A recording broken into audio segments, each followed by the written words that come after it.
I'm James Cridland, the radio futurologist. Podcasting, when it first started out, was kind of difficult, kind of clunky, and now becoming easier. Things like Android and Apple CarPlay are going to make it even easier. And so that's where it got my attention.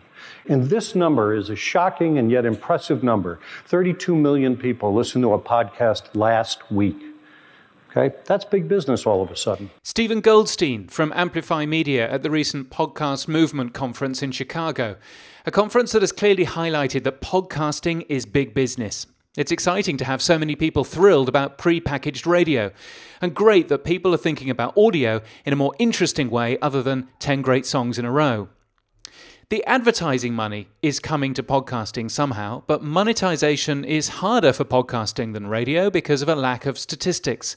Tens of millions of dollars are being thrown at a product that has data which is patchy, to say the least. Now, Edison Research have done some great overall data on podcasting. They report that podcasting accounts for just 2% of typical American audio listening. That old-fashioned thing, the radio, accounts for 54%. And in the UK, the radio research company RAJAR have released their latest Midas research, which agrees with Edison, saying that podcasting accounts for just 2% of typical British audio listening. But here's something interesting from Edison. Surprisingly few people mainly listen to podcasts by subscribing and automatically downloading. You know, the way we all tell people to get the podcast. Subscribe on iTunes. Only 15%. Most people are mainly listening on demand, nearly 60%. And that blows my mind a bit because it's not how I listen, but I can totally understand that many people would do it that way.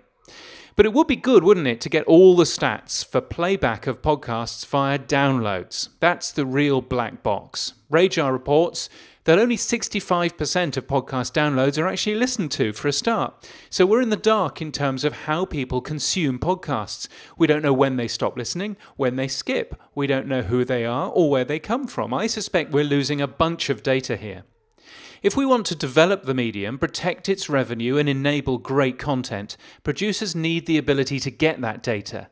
But I'd prefer that data to go to the content maker, not via a third-party data aggregator, and for the content maker to make the decision about whether or not they want to collect data in the first place.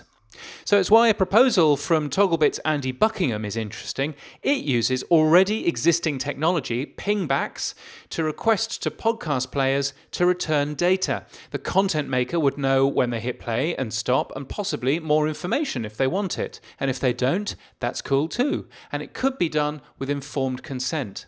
But whatever, podcasting, on-demand radio, needs data to get bigger and better, and produce even better content for audiences. I hope that data starts flowing, because there's still a lot that we don't know. You can get my weekly newsletter at james.crid.land, and until next time, keep listening.